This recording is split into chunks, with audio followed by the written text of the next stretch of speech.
So hello everyone, I welcome you all to NEET PG series. मैं हूं आदेश from लर्नो hub, एक ऐसा free learning platform जहां आप पढ़ते हो math, physics, chemistry, biology absolutely for free, only at learnohub.com।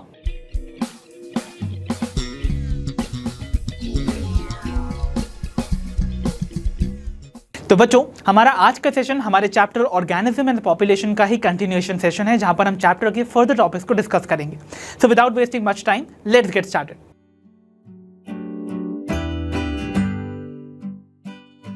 सो बच्चों, next we'll be taking up the population growth model, जिसमें सबसे पहला जो मॉडल हम स्टडी करने वाले हैं, it is going to be the exponential growth model या एक्सपोनेंशियल ग्रोथ, और इवन इसको हम एक और नाम से बुलाते हैं। We even call this model as geometric growth model. ठीक है, सो यहां पर ये मॉडल कब एक्चुअली में वर्क करता है? ये मॉडल बेसिकली तब एप्लीकेबल माना जाता है जब एक हैबिटेट में प्रेजेंट पॉपुलेशन के आसपास जो भी इन्वायरमेंट है, उसमें जो भी रिसोर्सेज इस पॉपुलेशन को अपने आप को सस्टेन करने के लिए रिक्वायर्ड होती हैं, वो सभी के सभी रिसोर्सेज अनलिमिटेड अमाउंट में प्रेजेंट हों। तो इसका मतलब it is exhibited only when unlimited supply of resources are available in the environment और the habitat in which the population is thriving. ठीक है, ओके।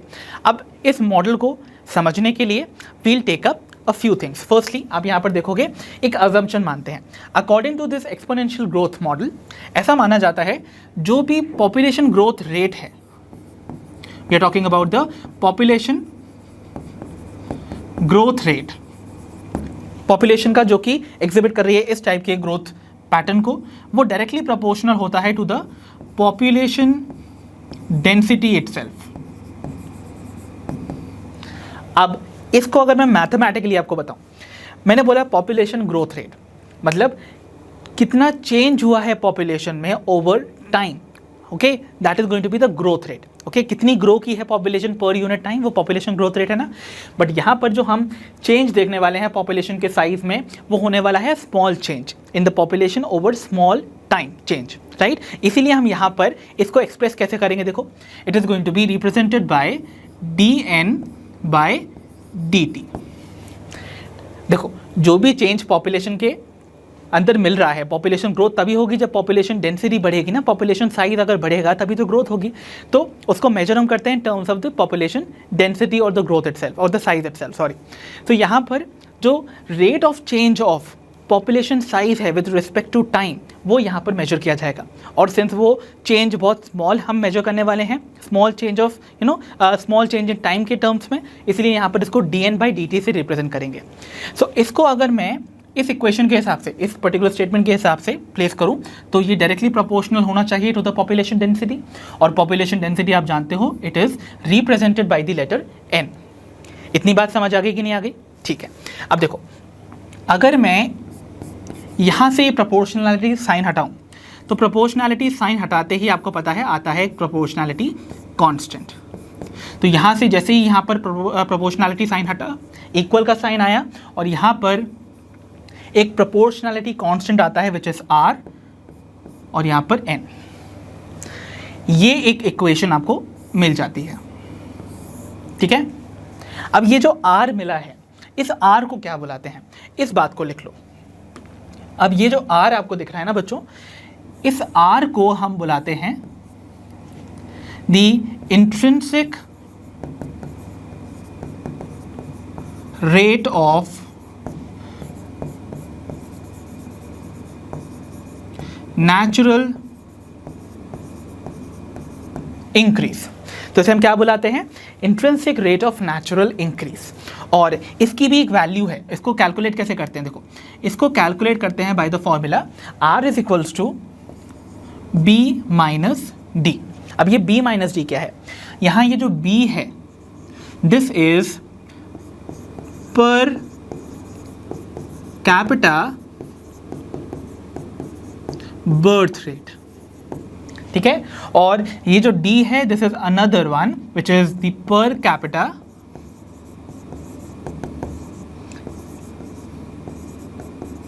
Death rate. ठीक है, तो इस फॉर्मूला से हम r की वैल्यू कैलकुलेट कर सकते हैं। तो अगर मैं इसको प्लेस कर दूं इस इक्वेशन के अंदर, तो देखो क्या मिलेगा हमको, यहाँ पर मैं इस जगह को खाली कर देता हूँ ताकि हम प्लेस करके देख सकें। सो लेट्स सी, हमने इक्वेशन बनाई थी हमारी, एक इक्वेशन थी dn/dt is equals to Rn। This was my first equation, ये हमने बना ली थी। अब यहाँ पर R की वैल्यू को सब्स्टिट्यूट करूँ तो क्या बनेगी इक्वेशन, देखो यहाँ बनेगा dn/dt is equals to b-d times n। ये एक और इक्वेशन मिल जाती है। तो इसका मतलब क्या हुआ बच्चों, इसका मतलब ये हुआ कि हमारा ये जो मॉडल है इसके अकॉर्डिंग जो पॉपुलेशन की ग्रोथ रेट है, ओके, वो डायरेक्टली कंट्रोल होती है by two factors, birth and the deaths in the population.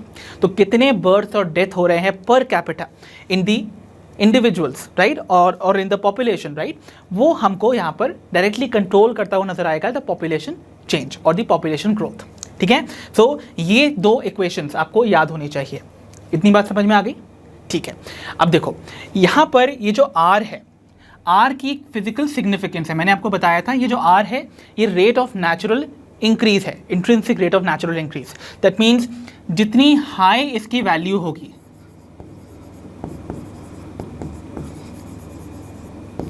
उतनी ही faster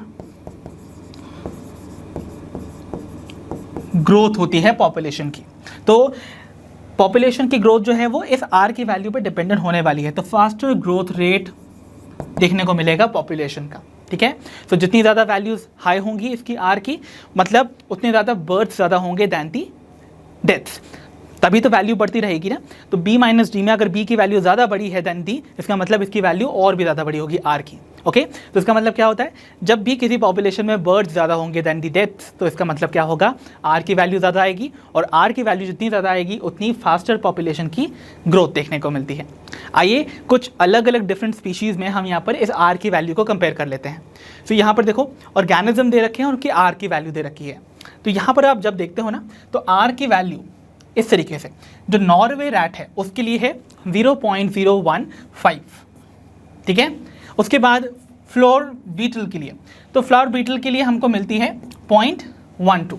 and then human population की, जैसा कि देखा गया था लास्ट 1981 में, इसकी वैल्यू आई थी 0.0205। ओके, तो यहाँ पर जिसकी सबसे ज़्यादा आप देख रहे हो, जो फ्लावर बीटल है उसकी सबसे ज़्यादा आपको पॉपुलेशन, जो R वैल्यू है वो देखने को मिल रही है, इसका मतलब उसकी पॉपुलेशन ग्रोथ रेट सबसे ज़्यादा होगी। ओके, ये बात आपको समझनी है। ओके, अब देखो यहाँ तक हमने ये जो इक्वेशन निकाली थी, ये वाली हमारी चीफ इक्वेशन है। ओके, अब इस इक्वेशन को हम इंटीग्रेट कर सकते हैं। अगर आपको बेसिक कैलकुलस थोड़ी बहुत आती है तो हम यहाँ पर मैथमेटिकली इसको इसके इंटीग्रल फॉर्म में कन्वर्ट कर सकते हैं। Let us see how can we do that. चलो यहाँ पर देखते हैं। हमें पता है, देखो नॉर्मल चीज़ चल रही है यहाँ पर, हमारे पास है equation dn/dt is equals to Rn।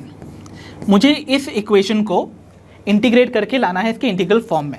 कैसे करेंगे, देखो यहाँ पर सबसे पहले तो मैं एक्सचेंज करूँगा टर्म्स को, n को ले आऊँगा यहाँ पर और dt को ले आऊँगा ओवर हियर। तो आपको पता है ये हो जाएगा 1/n टाइम्स dn, है ना, मैंने n को नीचे ले आया तो ये हो गया 1/n टाइम्स dn, और यहाँ हो गया R टाइम्स dt, ये मिल गया। अब मैं इस पर्टिकुलर इक्वेशन को करने वाला हूँ इंटीग्रेट। तो यहाँ पर हम इंटीग्रेशन करने वाले हैं इस इक्वेशन का। ठीक है, कैसे करेंगे देखो, तो यहाँ पर इंटीग्रेशन करने वाले हैं और ये हम करेंगे विद रिस्पेक्ट टू टाइम। तो हम यहाँ पर 0 से t टाइम के लिए यहाँ पर इंटीग्रेशन करने वाले हैं इसका। आपको पता है यहाँ हमें 1/n का इंटीग्रेशन करना है with respect to n itself. ठीक है, अब फ्रैक्शन का जब भी इंटीग्रेशन होता है तो वहाँ हमें नेचुरल लॉग मिलेगा। तो इसका मतलब जब हम इसको यहाँ पर सॉल्व करेंगे तो हमको क्या मिलने वाला है, देखो यहाँ हमको मिलने वाला है नेचुरल लॉग ऑफ n, और इसको हम इंटीग्रेट करेंगे with in the limit 0 to t। ठीक है, तो 0 से t में हम इसको इंटीग्रेट कर देंगे। अब क्या होगा, जब हम इसको इंटीग्रेट करेंगे यहाँ पर तो हमको ये मिल गया, और यहाँ पर r का जब हम r को हम यहाँ पर इंटीग्रेट करेंगे विद रिस्पेक्ट टू t, तो यहाँ पर आपको पता है t जो है उसका भी इंटीग्रेशन होगा लिमिट 0 से t के साथ। ओके, इसके बाद क्या होगा, अब आपको पता है यहाँ पर ये हो जाएगा ln of N T minus L N of N naught, और ये हो जाएगा R T minus R into zero, यही हो जाएगा ना। देन उसके बाद आपको पता है यहाँ पर दो नेचुरल लॉग्स हैं, यहाँ पर सब्ट्रैक्ट हो रहे हैं, अगर मैं ln कॉमन ले लूँ तो ये हो जाएगा डिवाइड के फॉर्म में आ जाएगा ना, सब्ट्रैक्ट हो रहे हैं अगर दो नेचुरल लॉग्स, तो ये हो जाएगा N T by N naught, right, और ये हो जाएगा आपका आर टी, क्योंकि R into zero would be zero itself, तो ये तो चला गया। अब यहाँ पर देखो, अगर मुझे नेचुरल लॉग को यहाँ से हटाना है बच्चों, नेचुरल लॉग को हटाने के लिए हमें क्या करना होता है, यहाँ पर ई लगा देना होता है। तो यहाँ से नेचुरल लॉग जैसे ही हटेगा तो यहाँ बचेगा सिर्फ N T by N naught equals to E raise to the power R T. तो हमने क्या किया, बस ई का यहाँ बेस लगा दिया और आर और जो टी थे वो एक्सपोनेंट्स में कन्वर्ट हो गए, राइट। और यहाँ पर अगर मुझे फाइनल पॉपुलेशन साइज कैलकुलेट करना है तो एन टी को सब्जेक्ट बना दूँ तो ये बन जाएगा N naught times E raise to the power R T. तो ये हमें मिल जाती है the integral form of the equation that we had derived from the exponential growth model। तो इस पर्टिकुलर इक्वेशन से हम ये इक्वेशन डिराइव कर सकते हैं, ठीक है। और यहाँ पर आपको पता है एन टी जो है वो फाइनल पॉपुलेशन साइज है, N naught initial population size है। यहाँ ई देखो बच्चों, ई जो है वो कहलाता है, यहाँ पर मैं मेंशन कर देता हूँ इसको, ई over here tells us the base of natural log, और इसकी वैल्यू होती है 2.71828। इस बात को आपको याद रखना है, ठीक है। अब जब आप देख रहे हो इसका नाम एक्सपोनेंशियल ग्रोथ क्यों पड़ा, क्योंकि देखो ये जो टाइम है ना, समय के साथ पॉपुलेशन डेंसिटी कैसे वेरी करेगी वो अगर मुझे कैलकुलेट करना तो देखो ये जो टी है ये यहाँ पर एक्सपोनेंट में आ रहा है, पावर्स में आ रहा है इस इक्वेशन में। इसका मतलब जैसे जैसे समय बढ़ेगा वैसे वैसे यहाँ पर पावर बढ़ती जाएगी इस बेस की, और जैसे जैसे पावर्स बढ़ेगी तो आप देखोगे वैल्यूज़ जो है वो मल्टीपल्स में बढ़ेंगी, ओके। तो 1 से 2, 2 से 4, 4 से 8, 8 से 16, इस तरीके से पॉपुलेशन का साइज़ होता है।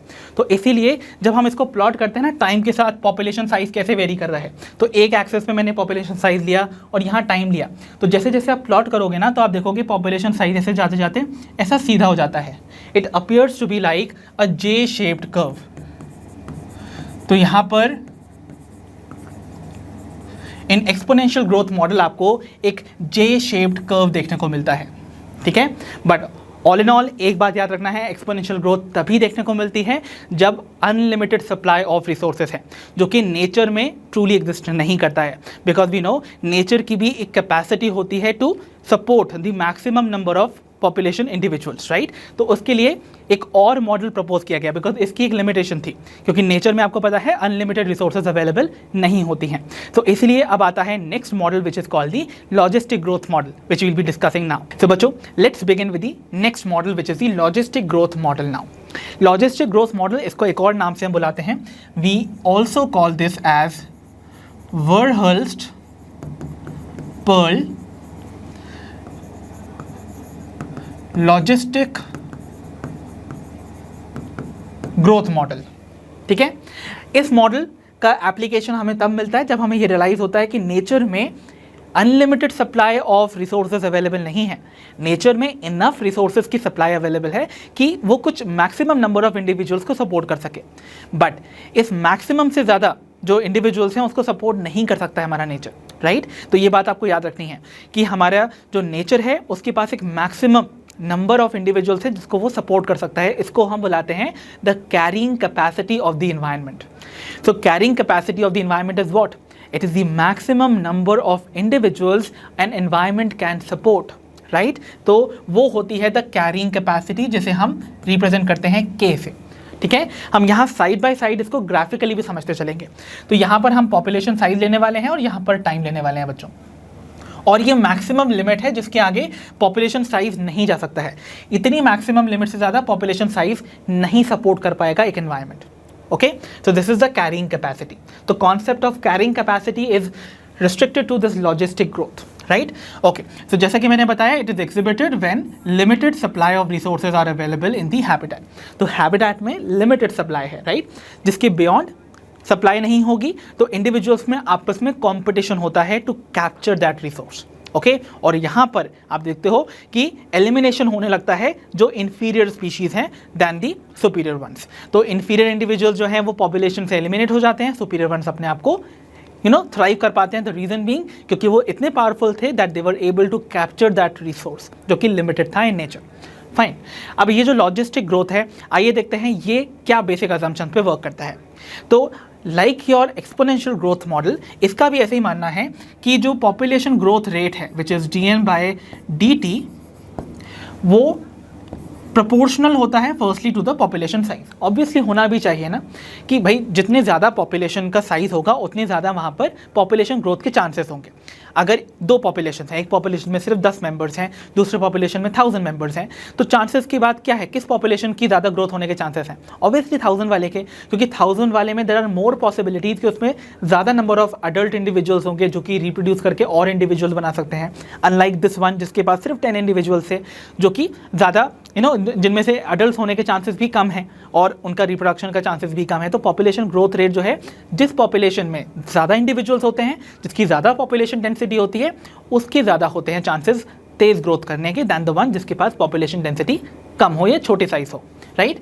सो dn/dt is directly proportional to n, ये वाला पर्टिकुलर मॉडल भी कहता है। एक और चीज़ पे डिपेंड करती है population growth rate according to this model, and उसको पहले मैं वर्ड्स के फॉर्म में लिखूंगा। तो अकॉर्डिंग टू दिस मॉडल जो पॉपुलेशन ग्रोथ है रेट है, it is directly proportional to the proportion of carrying capacity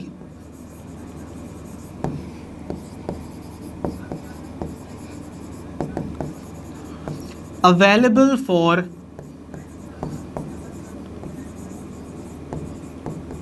growth। ठीक है, सो ये किस पे डिपेंड कर रहा है? एक ऐसे प्रोपोर्शन पे भी डिपेंड कर रहा है कैरिंग कैपेसिटी का जो अभी अवेलेबल है और ग्रोथ के लिए। जितना ज़्यादा प्रोपोर्शन कैरिंग कैपेसिटी का बचा हुआ होगा, अवेलेबल होगा, उतनी तेज़ी से ग्रोथ होगी। जितना कम पोर्शन बचा होगा पॉपुलेशन कैरिंग कैपेसिटी का फॉर द पॉपुलेशन ग्रोथ, उतनी स्पीड्स कम हो जाएगी पॉपुलेशन ग्रोथ की। ओके, मान लो ऐसे चलो, अगर इनिशियली एनवायरनमेंट की जो कैपेसिटी है वो है सस्टेन करने की 1000 इंडिविजुअल्स की, तो 1000 इंडिविजुअल्स को एनवायरनमेंट एक बार में सपोर्ट कर सकता है, और अभी पॉपुलेशन साइज सिर्फ 200 का है, तो इसका मतलब वो 1000 रीच करने में अभी बहुत टाइम है ना। तो अभी भी जो प्रोपोर्शन बचा हुआ है बीच का, अभी भी 800 इंडिविजुअल्स और इनकॉर्पोरेट किए जा सकते हैं उस पॉपुलेशन साइज में, ताकि वो मैक्सिमम कैरिंग कैपेसिटी तक पहुंच सके। तो जितना ज़्यादा ये डिफरेंस होगा ना, उतनी तेज़ी से ग्रोथ होगी। बट जैसे जैसे जो पॉपुलेशन डेंसिटी है वो रीच करने लगेगी closer to the carrying capacity, for example मान लो 1000 की कैपेसिटी में 900 इंडिविजुअल्स अभी तक अवेलेबल हो चुके हैं, तो क्या अब इस और स्पीड से पॉपुलेशन बढ़ सकती है? नहीं, यहाँ से पॉपुलेशन की जो ग्रोथ रेट है वो स्लो हो जाएगा, क्योंकि अब वो कैरिंग कैपेसिटी के पास पहुँच गया है। तो अगर मैं इसको मैथमेटिकल टर्म्स में लिखूँ तो कैसे मिलेगा? देखो, यहाँ इसको ऐसे समझना है हमको, इसको मैं ऐसे लिख सकता हूँ, dn/dt, जैसा कि मैंने बताया, it is proportional to the proportion of carrying capacity available. तो कितना पॉपुलेशन कितना हमने ऑक्यूपाई कर लिया पहले तो ये चेक करेंगे। तो लेट्स सपोज 1000 में से हमने 200 इंडिविजुअल्स को ही अभी तक हमारे पास अवेलेबल हैं, तो 1000 की कैरिंग कैपेसिटी है। सो लेट्स सपोज हमारी जो कैरिंग कैपेसिटी है वो है यहाँ पर k, है ना, k हमारी कैरिंग कैपेसिटी है एनवायरनमेंट की 1000 इंडिविजुअल्स की, और अभी पॉपुलेशन डेंसिटी मान लेते हैं सिर्फ 200 की है। ठीक है, तो 200 out of 1000 are the ones which are occupied, यानी कि इतनी कैरिंग कैपेसिटी हमने ऑक्यूपाई कर ली है। ओके, अगर मैं 200 को 1000 से डिवाइड करूंगा तो ये एक 0 पॉइंट समथिंग वैल्यू आएगी ना, 0.2 वैल्यू आएगी।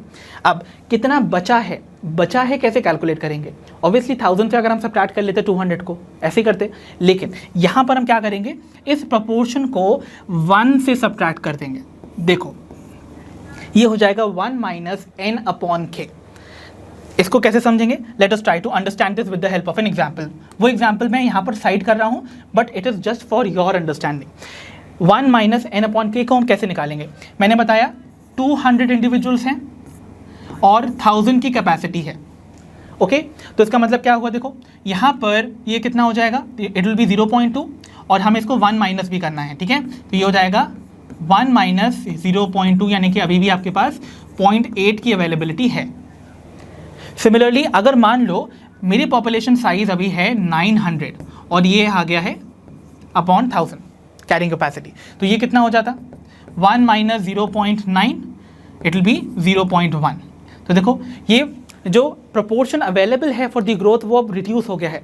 जितना ये कम होता जाएगा वहाँ पर पॉपुलेशन ग्रोथ रेट उतना कम हो जाएगा। मान लो अगर आपका पॉपुलेशन साइज 1000 रीच कर गया, that is equal to the carrying capacity, okay, तो यहाँ पर आप देखोगे it will be 1 minus 1000 by 1000 would be 1, that means 0। तो यहाँ पॉपुलेशन ग्रोथ जो होगी वो 0 हो जाएगी। तो ऐसे ही आप देखोगे जैसे जैसे हम यहाँ पर वैल्यूज़ का सब्स्टिट्यूट करेंगे आप देखोगे आप क्लोजर आते जाओगे टुवर्ड 0 जैसे जैसे पॉपुलेशन साइज बढ़ता है, ओके। इसका मतलब जितना स्पेस या जितनी कैरिंग कैपेसिटी अवेलेबल है ग्रोथ की उतना ज़्यादा आपको यहाँ पर ग्रोथ मिलेगी। जितनी कम होती जाएगी उतनी कम आपकी ग्रोथ हो जाएगी। अगर मैं इसको भी फर्दर सॉल्व करने की कोशिश करूं तो यहाँ ये वाला पोर्शन मैं रब कर देता हूं आपके लिए ताकि आप समझ पाओ सारी चीज़ों को, क्योंकि आपकी एनसीईआरटी में इस पर्टिकुलर इक्वेशन को भी और मॉडिफाई करके दिया हुआ है। अब यहाँ से मैं आगे का पोर्शन आपको समझाने की कोशिश करता हूँ। देखो इसको भी मान लेते हैं हम इक्वेशन नंबर 1 और इसको हम सॉल्व करके इक्वेशन 2 बनाएंगे। तो देखो आगे यहाँ पर आपको कुछ इस तरीके से मिलेगा, that is dn by dt is equals to, या प्रोपोर्शनल का साइन लगा के मैंने यहाँ क्या करना है 1 माइनस n बाई k था मेरे पास, यही था ना। अब अगर मैं इसको सॉल्व करने की कोशिश करूँ तो क्या मिलेगा? देखो ये 1 माइनस n अपॉन k को मैं यहाँ पर k को अपना कॉमन डिनोमिनेटर ले लूँ तो देखो मुझे सॉल्व करने पे क्या मिलेगा। तो यहाँ पर ये हो जाएगा dn बाई dt, प्रोपोर्शनैलिटी का साइन k कॉमन मैंने डिनोमिनेटर बना दिया।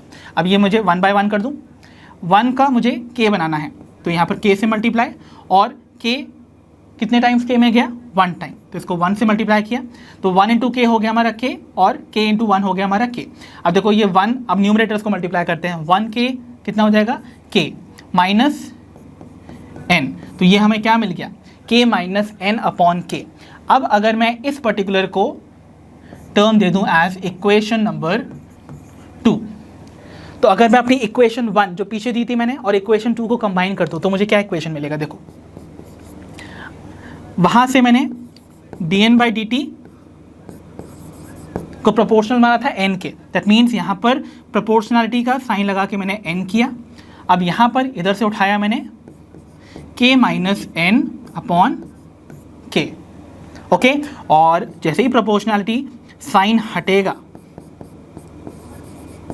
ये हो जाएगा r, okay. Proportionality constant which is nothing but the intrinsic rate of natural increase, और ये n times k minus n upon k, ये मिल जाती है हमें लॉजिस्टिक ग्रोथ इक्वेशन, ठीक है। तो लॉजिस्टिक ग्रोथ इक्वेशन जिसे हम वर्हल्स्ट पर्ल इक्वेशन भी बुलाते हैं, लॉजिस्टिक ग्रोथ इक्वेशन, ये हमको कुछ इस तरीके से मिलती है। तो इसके अकॉर्डिंग जो ग्रोथ रेट है वो डिपेंड करेगा आपके बर्थ एंड डेथ पे भी, पॉपुलेशन डेंसिटी पे भी, और यहाँ पर the proportion of carrying capacity जो अवेलेबल है for the population growth at that specific time, ठीक है। इस तरीके से हमको ये इक्वेशन मिल जाती है। और जब हम इसकी इक्वेशंस को एक ग्राफ पे प्लॉट करते हैं, पॉपुलेशन डेंसिटी को विथ टाइम, और कैरिंग कैपेसिटी हमारी यहाँ है, तो आप देखोगे इनिशियली जितनी आप दूर हो गए अपने कैरिंग कैपेसिटी से, इनिशियली तो पॉपुलेशन का नंबर स्लो होगा तो ग्रोथ स्लो होगी। जैसे जैसे आप अप्रोच करने लगोगे नंबर बढ़ेगा, आप पॉपुलेशन का जो साइज़ है अपनी कैरिंग कैपेसिटी से अभी भी दूर है, तो वहाँ पर सडनली देखोगे एक तेज़ ग्रोथ आती है, ठीक है। तो आप देखोगे स्टार्टिंग का जो फेज़ होगा that is going to be a lag phase, जहाँ पर स्लो ग्रोथ हो रही है, ठीक है। उसके बाद आता है एक एक्सेलरेटरी फेज, यानी कि जहाँ पर एक्सेलरेशन होगा, तो this is called acceleration phase, या फिर इसको हम इवन बुलाते हैं द लॉग फेज। और सडनली एक पॉइंट पे जाने के बाद जैसे जैसे आप कैरिंग कैपेसिटी के पास पहुंच रहे हो ना, अब आप देखोगे यहाँ पर डी एक्सेलरेशन होने लगता है, दैट मीन्स पॉपुलेशन साइज जो है वो, उनका जो ग्रोथ रेट है वो कम होने लगता है, ओके। तो यहाँ पर आप देखोगे उसके बाद एक पॉइंट के बाद जाके एक एसिम्प्टोट अचीव हो जाता है। अब एसिम्प्टोट क्या होता है? देखो यहाँ पर ग्रोथ जो है वो स्टेशनरी हो जाएगी। अब देखो यहाँ मैंने एक टर्म का इस्तेमाल किया कि डी एक्सेलरेशन के बाद एसिम्प्टोट अचीव हो जाता है। एसिम्प्टोट बेसिकली एक ऐसी लाइन है, एक ऐसी हॉरिजॉन्टल लाइन जो कि एक कर्व को के अलोंग चलती है, उसके पैरेलल चलती है, बट उसको कभी मीट नहीं करती है किसी फाइनाइट पॉइंट पे। तो अगर मैं ये वाली जो कैरिंग कैपेसिटी वाली लाइन है ना, ये वाली लाइन और ये वाली लाइन को एक्सटेंड करूँ मेरे ग्रोथ कर्व को, तो ये दोनों आपस में पैरेलल चल रही हैं। तो ये जो कैरिंग कैपेसिटी वाली लाइन है ये एक एसिम्प्टोट की तरह एक्ट करेगी, बिकॉज वो इस कर्व के अलोंग तो चल रही है बट कहीं पर मीट नहीं कर रही है। मीट वो करेगी सिर्फ एक इनफाइनाइट पॉइंट पे, किसी फाइनाइट पॉइंट पे मीट नहीं करती है। तो यहाँ पर इस स्टेशनरी फेज में आप कहोगे an asymptote is going to be achieved. और ये एसिम्प्टोट कब अचीव होगा? जब n की वैल्यू अप्रोच करने लगेगी to the carrying capacity. That means asymptote achieve होता है जब population density becomes nearly equal to k। उस पॉइंट पे एसिम्प्टोट मिलेगा आपको, ठीक है। तो इस तरीके से वर्क करता है ये वाला model which is the logistic growth model. I hope आपको पॉपुलेशन ग्रोथ मॉडल्स एक्सपोनेंशियल और लॉजिस्टिक अच्छे से समझ आए होंगे। तो बच्चों अब मैं आपको समझाने जा रहा हूँ एक छोटा सा टॉपिक जिसका नाम है लाइफ हिस्ट्री वेरिएशन। और ये एग्जामिनेशन पॉइंट ऑफ व्यू से बहुत ज़्यादा आपको सिग्निफिकेंट टॉपिक नहीं मिलेगा, राइट। तो बस इसके छोटे से कॉन्सेप्ट है, उसको समझ लो और हम आगे बढ़ सकते हैं फिर। तो देखो यहाँ पर लाइफ हिस्ट्री वेरिएशंस में आपको ऐसे समझना है, कोई भी ऑर्गेनिज्म जब भी किसी हैबिटेट में रहता है, राइट, किसी भी हैबिटेट में, अपने हैबिटेट के अकॉर्डिंग वो अपने अंदर कुछ चेंजेस लाता है। वो चेंजेस सिर्फ और सिर्फ इसलिए लाता है ताकि वो अपने आप को रिप्रोडक्टिवली और भी ज़्यादा फिट बना सके। तो वो जो भी स्ट्रैटेजीज उसकी बॉडी अडेप्ट करती है, चेंज करती है अकॉर्डिंग टू द एनवायरनमेंट, वो सिर्फ इसलिए होती है कि वो मैक्सिमम नंबर ऑफ प्रोजेनीज अपने हैबिटेट में छोड़ के जा सके। इसी को हम बुलाते हैं द रिप्रोडक्टिव फिटनेस। और यही कॉन्सेप्ट तो डार्विन ने अपनी थ्योरी ऑफ नेचुरल सिलेक्शन में दिया था कि कोई भी ऑर्गेनिज्म को जब भी अपने एनवायरनमेंट में, एक अनकंस्ट्रेंड एनवायरनमेंट में छोड़ दिया जाए, तो वो मैक्सिमम प्रोजेनी लीव करने की टेंडेंसी रखता है, छोड़ के जाने की टेंडेंसी रखता है। और उसी के लिए हम इस रिप्रोडक्टिव फिटनेस को डार्विनियन फिटनेस भी बुलाते हैं। तो ये जो एफिशिएंट स्ट्रैटेजीज अप्लाई की जा रही है ना, it is being evolved just because we as organisms want to achieve what, the reproductive fitness, ठीक है। ओके, अब कुछ ऐसे भी इंडिविजुअल्स आपको हैबिटेट के अकॉर्डिंग मिलेंगे जो कि लाइफ में केवल एक ही बार ब्रीड करते हैं, एक ही बार रिप्रोडक्शन शो करते हैं। जैसे एग्जांपल के तौर पे we have is the Pacific salmon fish, right. Similarly कुछ स्पीशीज ऑफ बैम्बूज भी आपको मिलेंगी जो कि लाइफ टाइम में केवल एक बार ही रिप्रोडक्टिव साइकिल अंडरगो करेंगे, राइट। सिमिलरली आपको कुछ ऐसे भी ऑर्गेनिज्म मिलते हैं जो कि थ्रू आउट द लाइफ जो है वो रिप्रोडक्शन शो कर सकते हैं, मेटिंग शो कर सकते हैं, जैसे कि most of the birds and mammals. और कुछ ऐसे भी आपको ऑर्गेनिज्म मिलेंगे जो कि large number of small size offspring produce करते हैं, मतलब छोटे छोटे offspring but they are going to be large in number, right. But कुछ ऐसे भी होंगे जो कि एक ही सिंगल ऑफस्प्रिंग प्रोड्यूस करेंगे, that is going to be larger in their size, ठीक है। So while the others produce a small number of large size offspring. जैसे कि यहाँ पर एग्जाम्पल जो हम लेने वाले हैं जो कि large number of small size offspring produce करते हैं, one is going to be the oysters. तो जो ओएस्टर्स होते हैं they produce small but large number of the offspring. Similarly आपको यहाँ पर जो पेलेजिक फिशेस मिलती हैं,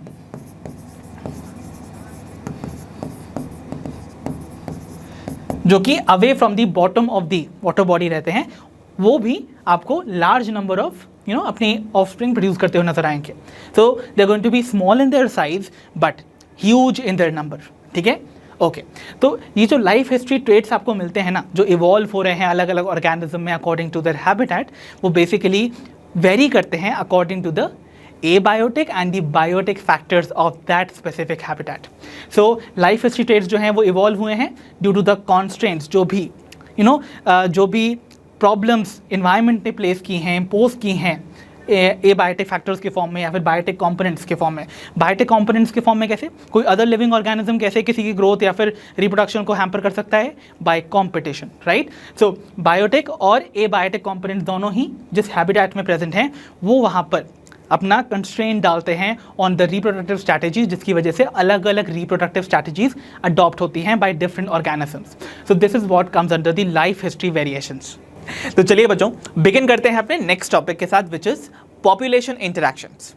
अब आप सभी को याद होगा अपने पिछले ही सेशन में सबसे पहली जो इंट्रोडक्टरी स्लाइड थी जहां मैं आपको इकोलॉजी के बारे में बता रहा था, मैंने आपको एक बात बताई थी। मैंने कहा था इकोलॉजी के एस्पेक्ट में हम आपस में जो ऑर्गेनिजम्स होते हैं उनके बीच में इंटरैक्शंस को स्टडी करते हैं, और साथ ही साथ ऑर्गेनिज्म का जो इंटरैक्शन होता है अपने एनवायरनमेंट के साथ, अपने फिजिकल एनवायरनमेंट के साथ, उनको भी स्टडी करते हैं। यहाँ हम डील करने वाले हैं द इंटरैक्शंस अमंग ऑर्गेनिजम्स, और ऑर्गेनिज्म जो कि डिफरेंट स्पीशीज को बिलोंग करते हैं। तो जब भी organism belonging to different species यहाँ पर दिखाए जाएंगे, इसका मतलब वो ऑर्गेनिज्म जो एक स्पीशीज के हैं वो अपनी एक पॉपुलेशन कॉन्स्टिट्यूट करेंगे। तो यानी कि अगर मैं बात कर रहा हूँ दो डिफरेंट स्पीशीज के ऑर्गेनिज्म की पॉपुलेशंस की, तो वो आपस में इंटर स्पेसिफिक रिलेशनशिप शेयर करेंगे। That means what? Inter specific. Inter word जब भी आता है, देखो यहाँ पर इंटर वर्ड का मतलब होता है बिटवीन, ये बात आप जानते हो हमेशा से, right? So between two different species या बिटवीन द स्पीशीज जो रिलेशनशिप शेयर होता है, we call them inter specific relationship. तो याद रखना है, जब भी दो डिफरेंट स्पीशीज की पॉपुलेशंस इंटरैक्ट करती हैं with one another, they form inter specific relationships. इतनी बात क्लियर हो गई? ओके। तो यहाँ पर आपको एक सिंबॉलिकली दिखाया जा रहा है, कुछ पॉपुलेशन दिखाई जा रही हैं। अब मान के चल लो यहाँ पर तो ह्यूमन पॉपुलेशन जैसी दिख रही है या अलग अलग स्पीशीज की पॉपुलेशन है, कोई अलग अलग ऑर्गेनिजम्स की, तो 3 डिफरेंट पॉपुलेशंस हैं। अब देखो एक पॉपुलेशन का जब इंटरैक्शन होगा दूसरी पॉपुलेशन के साथ, वो कैसा होगा नेचर में? दैट मीन्स हो सकता है वो इंटरैक्शन जो है फायदेमंद हो, या फिर वो नुकसानदायक हो, या फिर वो एक न्यूट्रल इंटरैक्शन हो सकता है जहां पर ना कोई फायदा हो रहा हो ना कोई नुकसान हो रहा हो। तो जो इंटर स्पेसिफिक रिलेशनशिप शेयर करते हैं दो पॉपुलेशंस आपस में, दे could be beneficial also. So beneficial है, फायदे वाले हैं, तो उसको हम रिप्रेजेंट करेंगे विद अ प्लस साइन, ठीक है? They can even be detrimental. Detrimental बोले तो हार्मफुल भी हो सकते हैं, ठीक है? हो सकता है एक पॉपुलेशन जो है वो दूसरी पॉपुलेशन की ग्रोथ को होने ना दे, राइट? इसलिए they could be detrimental also, और they can be even neutral. Neutral बोले तो यहाँ पर इसका कोई इफेक्ट नहीं होगा, ना कोई फायदे वाला ना कोई नुकसान वाला, ठीक है? तो इसका मतलब उसको हम साइन 0 से रिप्रेजेंट करेंगे। सो बेनिफिशियल के लिए प्लस साइन, हार्मफुल या डेट्रीमेंटल के लिए minus sign, and neutral reaction के लिए और न्यूट्रल इंटरैक्शन के लिए we will use a 0 sign. तो हम मान के चल सकते हैं कि ये वाली जो पॉपुलेशन है, ब्लू वाली पॉपुलेशन, उसको रेड से फायदा हो रहा है, इसका मतलब ये इंटरैक्शन पॉजिटिव है। और हम मान सकते हैं कि ग्रीन वाली को ब्लू वाले से नुकसान हो रहा है, तो उसको हम माइनस साइन से रिप्रेजेंट कर सकते हैं। और ये भी हो सकता है कि इस ग्रीन वाली से इस रेड वाली पॉपुलेशन को ना कोई फायदा है ना कोई नुकसान है, तो इसको हम यहाँ पर ऐसे 0 से रिप्रेजेंट कर सकते हैं। So depending upon the nature, depending upon कैसे इंटरैक्शन हो रहा है, they could be of these 3 types. Fine, okay.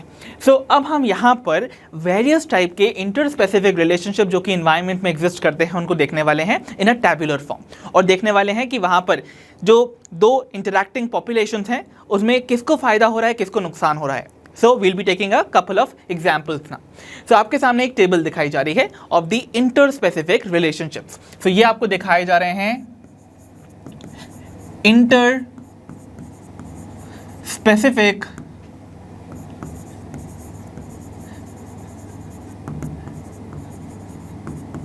Relationships, ठीक है? आपको यहां पर दो इंटरैक्टिंग स्पीशीज दिखाई जा रही है। पहली चीज, ये स्पीशीज ए है, तो यहां पर मान लेंगे कि स्पीशीज ए की पॉपुलेशन है, और एक तरफ मान लेंगे स्पीशीज बी है, दूसरी कोई स्पीशीज है जिसका कोई पॉपुलेशन है। तो स्पीशीज ए का पॉपुलेशन, स्पीशीज बी का पॉपुलेशन, ठीक है? अब देखो, अगर एक ऐसा इंटरैक्शन होता है जहां पर दोनों ही जो पॉपुलेशंस हैं, देखो दोनों को ही फायदा हो रहा है, दैट मीन्स स्पीशीज ए भी बेनिफिटेड है, दैट मीन्स प्लस साइन है फ्रॉम दी स्पीशीज बी, और स्पीशीज बी को भी बेनिफिट हो रहा है फ्रॉम स्पीशीज ए। तो इसका मतलब ऐसा जो इंटरैक्शन है जहां पर दोनों ही इंटरैक्टिंग पॉपुलेशंस के जो मेंबर्स हैं उनको म्यूचुअल बेनिफिट होता है एक दूसरे से, इसे हम बुलाते हैं म्यूचुअलिज्म। क्या बुलाते हैं? म्यूचुअलिज्म। तो म्यूचुअलिज्म जैसा कि नाम बता रहा है, there is going to be mutual benefit of both the interacting populations. Okay, ये बात आपको याद रखनी है। Got this well? चलो, सो ये तो हो गया हमारा पहला इंटरैक्शन। समझते रहना है आसानी से, ये साइंस बहुत इंपॉर्टेंट है बच्चों, ठीक है? चलो, अब हमारे पास एक और इंटरैक्शन देखते हैं जहां पर स्पीशीज ए की पॉपुलेशन को स्पीशीज बी की पॉपुलेशन से हार्म हो रहा है, दैट मीन्स नुकसान हो रहा है, तो माइनस साइन से रिप्रेजेंट किया हुआ है। और यहाँ पर देखो, जो स्पीशीज बी है उसकी भी जो पॉपुलेशन है उसको भी स्पीशीज ए की पॉपुलेशन से नुकसान हो रहा है। दैट मीन्स यहाँ पर दोनों की दोनों जो पॉपुलेशन हैं ऑफ डिफरेंट स्पीशीज वो आपस में एक दूसरे पर डेट्रीमेंटल इफेक्ट डाल रही हैं। और ये इंटरैक्शन कहलाता है द कॉम्पिटिशन। सो इसे हम बुलाते हैं कॉम्पिटिशन। सो ये इंटर स्पेसिफिक कॉम्पिटिशन है because species are going to be different. एक स्पीशीज ए है, एक स्पीशीज बी है, तो जब दो डिफरेंट स्पीशीज की पॉपुलेशन के बीच में इंटरैक्शन होता है वो भी नेगेटिव टाइप, उसे हम बुलाते हैं competition. That is called inter specific competition because the two species are different. ठीक है, ओके चलो देन अब बढ़ते हैं अपने नेक्स्ट टाइप के इंटरैक्शन पे। नेक्स्ट टाइप के जो इंटरैक्शंस हैं वो यहाँ पर देखो, ये तो हो गया। अब नेक्स्ट दो इंटरैक्शंस हम एक साथ लेने वाले हैं। दोनों में ही आप देखोगे एक स्पीशीज की पॉपुलेशन को दूसरे से फायदा हो रहा है। ठीक है, जैसे यहाँ पर देखो स्पीशीज ए को फायदा हो रहा है स्पीशीज बी से, और स्पीशीज बी को नुकसान हो रहा है स्पीशीज ए से। तो ये प्लस माइनस रिलेशनशिप है। ठीक है, तो this is a plus minus relationship. Okay, so देखो ऐसा प्लस माइनस रिलेशनशिप दो तरीके के इंटरैक्शंस में मिलता है। एक होता है प्रेडेशन और दूसरा होता है पैरासाइटिज्म। क्या होता है? एक प्रेडेशन और दूसरा है पैरासाइटिज्म। प्रेडेशन में आप जानते हो ये एक डायरेक्ट फूड रिलेशनशिप होता है जहां पर एक लार्जर ऑर्गेनिज्म जो है एक स्मॉलर ऑर्गेनिज्म को डायरेक्टली उसको अटैक करता है, किल करके फीड करता है, वो आता है प्रेडेशन में, है ना। आपने देखा है एक लायन अटैक करके किल करता है डियर को और उसको फीड करता है, दैट इज प्रेडेशन। तो लायन का नुकसान नहीं हुआ ना, लायन का तो फायदा ही हुआ, लायन को अपना फूड मिला, बट डियर का नुकसान है because it has lost its life. तो वहां पर प्रेडेशन का एग्जाम्पल हो गया। देन उसके बाद पैरासाइटिज्म। पैरासाइटिज्म भी एक तरीके का प्लस माइनस रिलेशनशिप है। क्यों? देखो यहाँ पर भी आप देखोगे एक छोटा सा ऑर्गेनिज्म जो एक बड़े से होस्ट की बॉडी के अंदर रहता है उसका नरिशमेंट डिराइव करता रहता है। तो जो पैरासाइट है उसको तो फायदा मिल रहा है, उसको नरिशमेंट मिल रहा है from the host body, but host की बॉडी का जो नरिशमेंट है वो तो उससे जा रहा है ना इनटू द पैरासाइट। इसका मतलब होस्ट का नुकसान है और पैरासाइट का फायदा। तो ऐसे में ये प्लस माइनस रिलेशनशिप प्रेडेशन और पैरासाइटिज्म दोनों शो करते हैं। Got this well? Okay, then we have another relationship जहां पर एक स्पीशीज का तो फायदा हो रहा है दूसरी स्पीशीज से। तो यहाँ पर स्पीशीज ए का फायदा है from species B, but species B को कोई फायदा या नुकसान नहीं है फ्रॉम स्पीशीज ए। तो ऐसा रिलेशनशिप जहां पर एक को फायदा और एक को कोई फायदा या नुकसान नहीं वुड बी कॉल्ड कमेंसलिज्म। क्या बुलाएंगे इसको हम? कमेंसलिज्म। तो इस बात को याद रखिएगा, कमेंसलिज्म में एक का फायदा होता है और दूसरे का ना कोई फायदा ना कोई नुकसान। तो it is a beneficial and neutral type of relationship. Fine, next we have is the last one जिसको कि एनसीईआरटी में दिया ही नहीं गया है separately, but we will also understand about it here itself. तो देखो यहाँ पर एक स्पीशीज का नुकसान हो रहा है बट दूसरी स्पीशीज का कोई फायदा या नुकसान नहीं है। तो ऐसा वाला जो इंटरैक्शन होगा it would be called amensalism. क्या बुलाएंगे इसको हम? अमेंसलिज्म। ये बड़ा ही कॉमन सा जो फिनोमेना है, इसको हम मेडिकल फील्ड में अप्लाई करते हैं बच्चों। देखो ये सारे के सारे चीज़ें जितने भी यहाँ तक रिलेशनशिप लिखे हैं वो हम सभी स्टडी करेंगे, बट अमेंसलिज्म हमारे एनसीईआरटी में मेंशन नहीं है। इसके बारे में ये इन्फॉर्मेशन मैं आपको डायरेक्टली यही बता देता हूँ। अमेंसलिज्म का जैसा कि मैंने बताया मेडिकल फील्ड में इस्तेमाल है। ऐसा क्यों? देखो आपको याद होगा हमने डिस्कवरी पढ़ी थी of the antibiotics, right. Antibiotic में भी पेनिसिलिन की डिस्कवरी देखी थी। तो आपने देखा था पेनिसिलियम नोटेटम नाम का जो फंगस है वो एक ऐसा केमिकल रिलीज कर रहा है जो बैक्टीरियल कॉलोनी को ग्रो नहीं करने दे रहा। अब उस केमिकल को रिलीज करने में जो पेनिसिलिन नोटेटम है उसका ना कोई फायदा है ना कोई नुकसान है, बट आपने देखा उस केमिकल के रिलीज होने की वजह से बाय दैट पेनिसिलियम फंगस जो बैक्टीरियल कॉलोनी है वो ग्रो नहीं कर पा रही। इसका मतलब बैक्टीरियल कॉलोनी का तो नुकसान हो गया बट पेनिसिलियम नोटेटम का ना कोई फायदा हुआ ना कोई नुकसान हुआ। ऐसा रिलेशनशिप जो है वो आता है अमेंसलिज्म। और एंटीबायोटिक्स का जो प्रिपरेशन है वो एक तरह से अमेंसलिज्म का ही एग्जाम्पल है। इसीलिए अमेंसलिज्म वाला जो इंटरस्पेसिफिक रिलेशनशिप है इसका एप्लीकेशन है मेडिकल फील्ड में for the production of antibiotics. So I hope आपको वेरियस टाइप की इंटरस्पेसिफिक जो रिलेशनशिप है मैंने आपको क्लियरली इनके बारे में समझा दिया है। नाउ अब हम एक एक करके एक एक जो रिलेशनशिप है उनको डिस्कस करेंगे। हमारे पास ये 5 रिलेशनशिप हैं टू शेयर इन डिटेल, ठीक है। इनके बारे में इंफॉर्मेशन हम आपको शेयर करेंगे और हम बिगिन सबसे पहले करेंगे with predation, okay, and then followed by competition. तो सबसे पहले आज के सेशन में हम यही 2 इंटरैक्शंस को स्टडी करेंगे, बाकी 3 इंटरैक्शंस को हम नेक्स्ट सेशन में करके कंप्लीट करेंगे, ठीक है। तो सबसे पहले let us begin with predation now. तो चलिए बच्चों बिगिन करते हैं अपने सबसे पहले इंटरस्पेसिफिक रिलेशनशिप के साथ विच इज प्रेडेशन। और आपको पता है मैंने बताया भी है प्रेडेशन में एक स्पीशीज का फायदा है एक का नुकसान है, दैट मीन्स इसको हम रिप्रेजेंट करेंगे बाय अ प्लस माइनस साइन, ठीक है।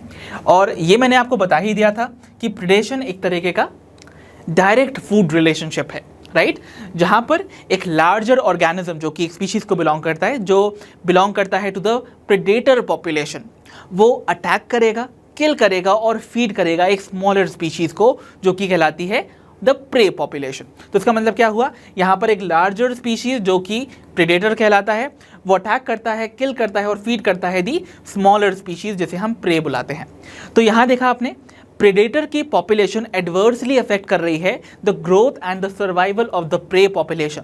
इसीलिए इस टाइप की रिलेशनशिप को हम एंटागोनिस्टिक टाइप ऑफ रिलेशनशिप भी बुलाते हैं, क्योंकि एक स्पीशीज का दूसरी स्पीशीज पर एक नेगेटिव इंपैक्ट है। Okay, so this is also called an antagonistic type of relationship. तो दैट मीन्स ये रिलेशनशिप एंटागोनिस्टिक है इन नेचर। फाइन, तो बेसिकली ये एक ऐसा रिलेशनशिप है जो कि शेयर होता है between the eater and the one being eaten, है ना। तो इसका मतलब यहां पर एक स्ट्रॉन्गर स्पीशीज डायरेक्टली अटैक करेगी ऑन द वीकर स्पीशीज। जब भी मैं आपको प्रेडेशन का एग्जांपल लेने को बोलता हूं तो आपके मन में भी यही एग्जांपल आता होगा, एक लायन और डियर का, है ना। तो एक लायन आप जानते हो being a stronger species attack करती है और किल करती है और फीड करती है एक डियर को, राइट। सो ये एक एग्जांपल बड़ा कॉमन सा आपको देखने को मिलता है। और वाइल्ड लाइफ में, वाइल्ड लाइफ एग्जांपल्स में आपको बहुत सारे प्रेडेशन के एग्जांपल मिलेंगे। But let me tell you, एक हर्बीवोर जो कि एक प्लांट को फीड करता है, वो भी प्रेडेशन से कम नहीं है। दैट मीन्स वो एक प्रेडेटर से कम नहीं है, ये रिलेशनशिप भी किसी प्रेडेशन से कम नहीं है। दैट मीन्स बिकॉज प्रेडेशन में जब भी एक लार्जर स्पीशीज किसी भी स्मॉलर स्पीशीज पर अटैक करके उसको फीड करता है, तो उसका बेसिक जो एजेंडा होता है, जो रीजन होता है जिसकी वजह से वो उसको अटैक करके ईट करता है, that was to obtain nourishment, है ना। अपना न्यूट्रिशन डिराइव करने के लिए उस पर अटैक करके उसको किल करके ईट करता है। सिमिलरली आप देखोगे जो हमारे पास जो भी हर्बीवोर्स होते हैं, जो प्लांट्स को ईट करते हैं, उनका भी जो मेन इंटेंशन है टुवर्ड्स ईटिंग दीज वेजिटेशन और हर्बेज, वो इसीलिए होता है that is to attain the nourishment. तो वो सारी चीज़ें आपको यहाँ कॉमन मिलती हैं, इसीलिए हर्बीवोरी भी एक तरीके का प्रेडेशन है, ठीक है। तो एक बर्ड जो कि सीड भी ईट करती है, वो भी प्रेडेशन का ही एग्जाम्पल में आ सकता है। ये बात क्लियर हो गई? ओके, सो इतनी बातें आई होप आपको समझ में आके होगी। और एक बात याद रखनी है, किसी भी प्रेडेटर पॉपुलेशन को सर्वाइव करने के लिए उसके पास उसकी प्रे पॉपुलेशन होनी चाहिए, अदरवाइज वो स्टार्वेशन की वजह से मर जाते हैं, राइट। तो ये बात आपको याद रखनी है अबाउट प्रेडेशन। अब देखो, प्रेडेशन के बारे में बेसिक इंट्रोडक्शन तो मैंने आपको बता दिया। अब प्रेडेशन नेचर में बहुत प्रोमिनेंट है, इकोसिस्टम में बहुत कॉमनली देखने को मिलता है, और ये इकोलॉजिकली बहुत ज़्यादा सिग्निफिकेंट फिनोमेना है। क्यों सिग्निफिकेंट है, आइए जानते हैं। So let us take up the ecological importance of this particular phenomena of predation. सबसे पहला जो यहाँ पर इकोलॉजिकल इंपॉर्टेंस है, एक इकोसिस्टम में प्रेडेशन का क्या इंपॉर्टेंस है, that is it serve as conduits for the energy transfer. So भाई ये एक तरीके से चैनल्स की तरह एक्ट करते हैं एनर्जी ट्रांसफर के लिए। कॉन्डुइट्स वर्ड का मतलब होता है चैनल्स, ठीक है। ओके, आपको पता है, आपने नॉर्मली लोअर क्लासेस में फूड चेन पढ़ी होगी, है ना, पढ़ी है। सभी को पता है जो फूड चेन है वो बिगिन करती है फ्रॉम द प्लांट्स, जो कि हमारे प्रोड्यूसर्स होते हैं, राइट। प्रोड्यूसर्स क्या करते हैं, जो सोलर एनर्जी है, लाइट एनर्जी को कन्वर्ट करते हैं in the chemical energy of the food, जो कि वो ऑटोट्रॉफी के टाइम यानी कि फोटोसिंथेसिस के टाइम पर प्रोड्यूस करते हैं। तो लेट्स सपोज यहाँ पर एक फूड चेन का सिंपल सा एग्जाम्पल ले रखा है। ये ग्रास ने क्या किया है, सनलाइट को यूटिलाइज करके लाइट एनर्जी का कन्वर्जन किया है chemical energy of the food में। अब इस ग्रास को ईट करते हैं ये ग्रास हॉपर्स, राइट। तो इसका मतलब इसने अपना नरिशमेंट ड्राइव करने के लिए, उस केमिकल एनर्जी को ऑब्टेन करने के लिए फ्रॉम दिस ग्रासेस, इसको ऑब्जॉर्व किया, इसको प्रे किया और उसको ईट किया। ओके, देन उसके बाद इसके पास इस ग्रास की एक significant amount of chemical energy पहुंच जाएगी। नाउ ये ग्रास हॉपर के पास जो केमिकल एनर्जी है उसको ऑब्टेन करने के लिए इस पे अटैक करेंगे द फ्रॉग्स। तो फ्रॉग्स क्या कर रहे हैं, इस केमिकल एनर्जी को ऑब्टेन करने की कोशिश कर रहे हैं by feeding upon this grasshopper. इसका मतलब जो केमिकल एनर्जी है अब वो इस ग्रास हॉपर से इस फ्रॉग में चली जाएगी, है ना। ओके, देन ये फ्रॉग के पास इस ग्रास हॉपर की केमिकल एनर्जी आ गई। अब उस केमिकल एनर्जी को अपने पास लेने के लिए ये स्नेक इस फ्रॉग पे अटैक करेगा। तो बेसिकली फ्रॉग की जो केमिकल एनर्जी है वो अब किसके पास चली जाएगी, स्नेक के पास। एंड स्नेक को स्नेक के पास जो केमिकल एनर्जी गई है उसको ऑब्टेन करने के लिए अटैक करता है उस पर हॉक। तो अब वो हॉक के पास वो केमिकल एनर्जी चली जाएगी। तो इसका मतलब क्या हुआ, ये एंटायर जो फिनोमेना है जिसमें कि एक ऑर्गेनिज्म दूसरे से दूसरे एक ऑर्गेनिज्म जिसको दूसरा खा रहा है उसके पास एनर्जी ट्रांसफर हो रही है। तो इसका मतलब इस पूरे एग्जाम्पल में आपने देखा जो केमिकल एनर्जी है उसका ट्रांसफर हो रहा है from one trophic level to the next, है ना। तो इसका मतलब ये तभी पॉसिबल है जब एक हायर ऑर्गेनिज्म एक लोअर ऑर्गेनिज्म पर अटैक करके उसको फीड करे और उसकी केमिकल एनर्जी को ऑब्टेन कर ले, डिराइव कर ले। तो इसीलिए हम कहते हैं जो प्रेडेशन है इट सर्व्स एज चैनल्स और the कॉन्डुइट्स for the energy transfer. इतनी बात क्लियर हो गई। चलो, सो आई थिंक पहला पॉइंट आपको समझ में आ गया होगा। अब हम बढ़ते हैं टुवर्ड्स द नेक्स्ट रीजन और the next ecological importance which is predation keeps pray population under control. तो जो प्रेडेशन की फिनोमेना है उसमें प्रेडेटर आपको पता है अटैक करते हैं ऑन दी प्रे पॉपुलेशन। अगर प्रेडेटर नहीं होगा ना तो प्रे पॉपुलेशन, जो प्रे की पॉपुलेशन है वो बहुत ज़्यादा इनॉर्मस अमाउंट में बढ़ जाती है, जो कि एक एनवायरनमेंट की कैरिंग कैपेसिटी से ऊपर जा सकती है, जिसको एनवायरनमेंट सपोर्ट नहीं कर सकता। अब ऐसा अगर हो गया कि प्रे पॉपुलेशन बहुत ज़्यादा बढ़ गई अबव दी हमारा carrying capacity of the nature, तब क्या होगा, तब पॉपुलेशन क्रैश कर जाती है बिकॉज रिसोर्सेज तो बहुत लिमिटेड थे और पॉपुलेशन सडनली इतनी ज़्यादा हो गई। तो जो प्रे पॉपुलेशन है वो स्टारवेशन की वजह से मर जाती है। ठीक है, तो ये जो है प्रे पॉपुलेशन को कंट्रोल में रखता है ताकि कोई भी इकोलॉजिकल इनस्टेबिलिटी ना हो। जैसे एग्जाम्पल से समझो, आपके घर में अगर रैट्स हैं, ठीक है, तो आपके रैट्स अगर आप एक घर में एक कैट नहीं रखोगे तो ये जो रैट्स की जो पॉपुलेशन है ना वो पूरी तरह से आपके घर में पूरी तरह से इन्फेस्टेशन कॉज कर देगी, पूरी तरह से फैल जाएंगे, राइट। तो जो इन रैट्स का नंबर है in the house can be controlled by its predator which is the cat. ऐसा ही एक एग्जाम्पल देखने को आपको मिलता है इन ऑस्ट्रेलिया। ऑस्ट्रेलिया में अर्ली 1920s में एक प्लांट का इंट्रोडक्शन किया गया जिसका नाम था प्रिकली पेयर कैक्टस। इसका नाम क्या है, it was the prickly pear cactus। कहाँ इंट्रोड्यूस किया गया था, इन ऑस्ट्रेलिया, और वो भी इन दी अर्ली 1920s, ठीक है, इन ऑस्ट्रेलिया। बट जब इस प्लांट को इंट्रोड्यूस किया it turned out to be a invasive species. इसने हैवक कॉज कर दिया था बिकॉज ये इतने मिलियंस ऑफ हेक्टर्स में पूरी तरह से फैल गया था और there was no looking back, ये रुक ही नहीं रहा था इसका स्प्रेड।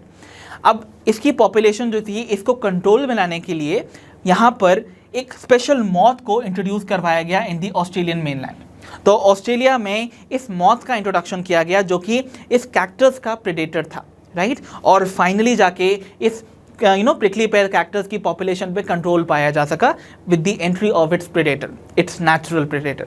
इसीलिए प्रेडेटर की जो प्रेजेंस है वो बहुत इंपॉर्टेंट है to keep the prey population under the control, otherwise वो इकोलॉजिकल इम्बैलेंस कॉज कर सकता है। ये बात समझ में आ गई, okay. And then we have is the third reason. अब जो थर्ड रीजन आपके सामने यहाँ दे रखा है वो है maintain species diversity in a community. तो यहाँ पर हम डिस्कस करने वाले हैं हमारा next particular reason. Okay, so maintain species diversity in community कैसे करेगा भाई प्रेडेशन में।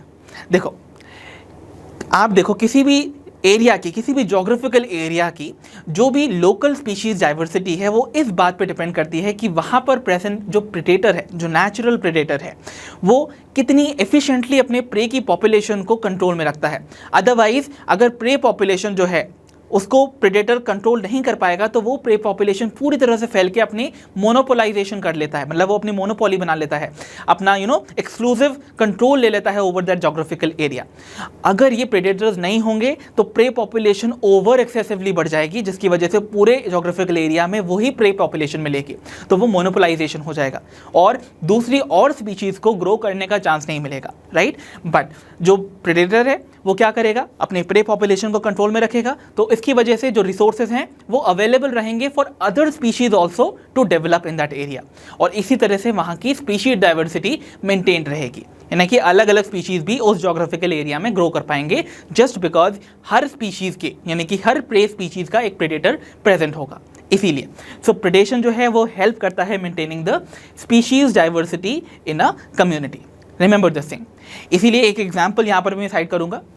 जो अमेरिकन पैसिफिक कोस्ट है वहाँ पर एक फील्ड एक्सपेरिमेंट में पिसास्टर नाम का जो स्टारफिश है, जो कि एक नेचुरल प्रेडेटर पाया जाता है, उसको एक फील्ड एक्सपेरिमेंट में रिमूव कर दिया गया from an area, intertidal area से, ठीक है। और देखा गया विद इन 1 ईयर उस एरिया के लगभग 10 से ज़्यादा जो इनवर्टिब्रेट्स की स्पीशीज थी ना, दे गॉट एक्सटिंक्ट।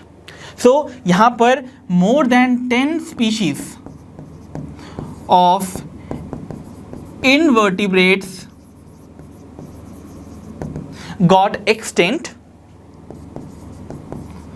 जब एक फील्ड एक्सपेरिमेंट में पिसास्टर नाम की ये स्टारफिश को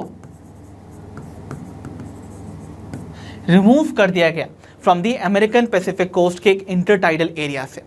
तो इस तरीके से आपने देखा। सो यहां पर क्या हुआ होगा जब हमने इस प्रेडेटर को, जो कि याद रखिएगा ये जो पिसास्टर है, it is a very important predator in this area.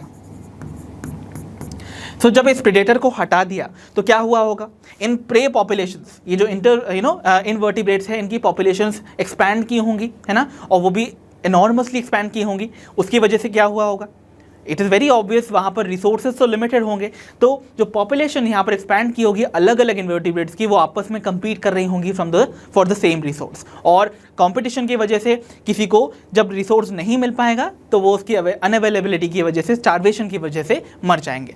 इसीलिए 1 साल के अंदर लगभग 10 से ज़्यादा species of invertebrates got extinct in that area. So ये एक एग्जाम्पल हमें बताता है कि कैसे इंपॉर्टेंस है आपके प्रेडेशन का in maintaining the species diversity in a community. I hope ये सारे पॉइंट, ये सारे के सारे इकोलॉजिकल इंपॉर्टेंस ऑफ प्रेडेशन आपको क्लियरली समझ आए होंगे। तो चलिए बच्चों, अब मैं आपको कुछ इंपॉर्टेंट और इंटरेस्टिंग फैक्ट्स बताने वाला हूं अबाउट प्रेडेशन। सो सबसे पहले एक बात जान लो, प्रेडेशन नाम के इस इंटरैक्शन में इन्वॉल्व प्रेडेटर की जो स्पीशीज है, अगर वो बहुत ज़्यादा एफिशिएंट होती है तो वो क्या करती है, वो अपने प्रे पॉपुलेशन को ओवर एक्सप्लॉइट करने लगती है। ओवर एक्सप्लॉइटिंग में क्या होगा, अगर ओवर एक्सप्लॉइटेशन में वो बहुत ज़्यादा तरीके से प्रे पॉपुलेशन को फीड ऑन करती रहेगी, उसको किल करती रहेगी, तो एक टाइम ऐसा आता है जो प्रे पॉपुलेशन है वो उस जोग्राफिकल एरिया या उस हैबिटेट से एक्सटिंक्ट हो जाती है। और उस एक्सटिंक्शन के चलते थोड़े दिनों बाद ही आप देखोगे वो जो प्रेडेटर स्पीशीज थी वो भी वहाँ से एक्सटिंक्ट हो जाती है। बिकॉज मैंने आपको बताया हुआ है, प्रेडेटर स्पीशीज को सर्वाइव करने के लिए प्रे पॉपुलेशन चाहिए, क्योंकि उसका नरिशमेंट ही उस प्रे पॉपुलेशन से आता है। तो अगर प्रे पॉपुलेशन नहीं होगी तो प्रेडेटर पॉपुलेशन जो है वो सर्वाइव नहीं कर सकती because of the shortage of food, और वो स्टारवेशन की वजह से वहाँ से एक्सटिंक्ट हो जाती है।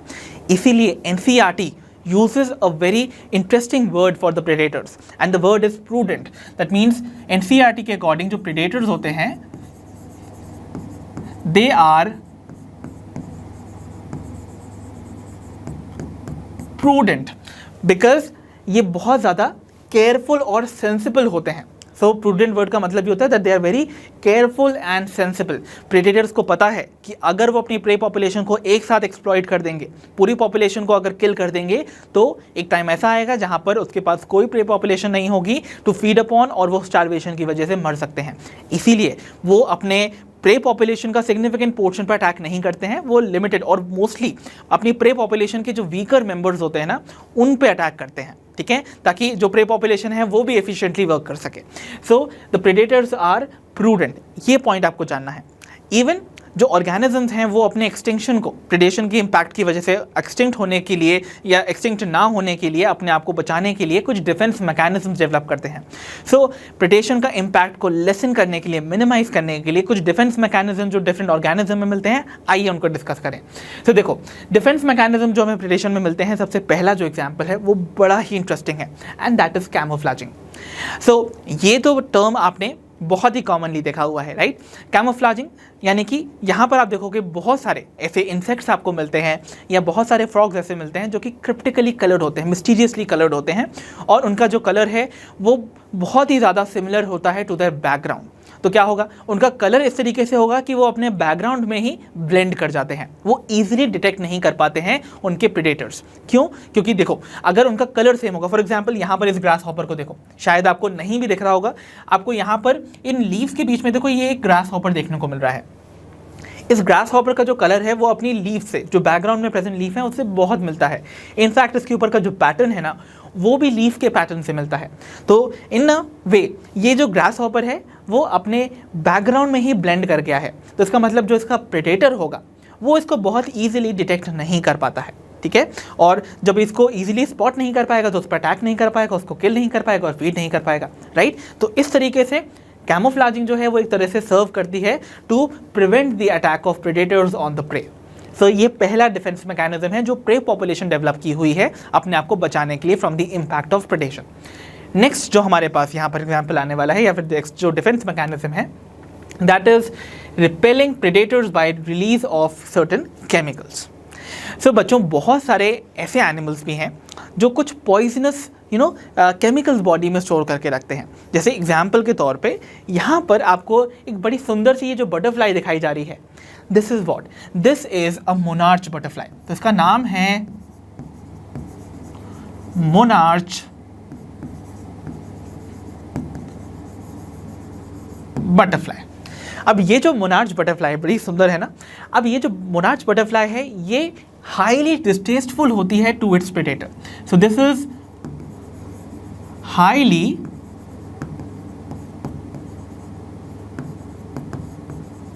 Distasteful to its predator bird, जो कि एक बर्ड ही है। तो उसका प्रेडेटर जो है एक बर्ड है। तो ये इतनी ज़्यादा डिस्टेस्टफुल होती है अपने प्रेडेटर बर्ड के लिए that no bird tries to eat it. इसका टेस्ट इतना ख़राब है, राइट। तो वो टेस्ट इसका ख़राब हुआ कैसे? बिकॉज इसकी बॉडी में एक केमिकल प्रेजेंट होता है। अब एक इंटरेस्टिंग फैक्ट बताओ, ये जो बटरफ्लाई है उस केमिकल को एक्वायर करती है अपनी कैटरपिलर स्टेज में।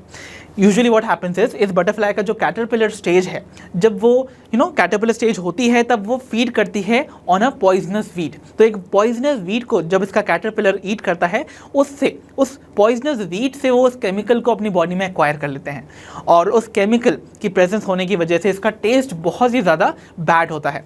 सो इसीलिए कोई भी प्रेडेटर इसके बैड टेस्ट की वजह से इस पर कभी भी अटैक नहीं करता है, ओके, और इसको फीड नहीं करना चाहता है। इसीलिए this is going to be one such mechanism जिसके थ्रू प्रेडेटर के अटैक को रोका जा सकता है on the prey population. So this is one by the release of chemicals. ये बात समझ में आ गई? चलो, अब ऐसा नहीं है कि यहाँ पर सिर्फ और सिर्फ एनिमल्स ही ऐसा करते हैं। एक एग्जाम्पल मैं आपको अब देने वाला हूँ ऑफ अ प्लांट। सो देखो, आई होप आपने नॉर्मली अबैंडन्ड फील्ड्स में ग्रो करने वाले इस प्लांट को ज़रूर देखा होगा। इसका नाम है Calotropis. So this is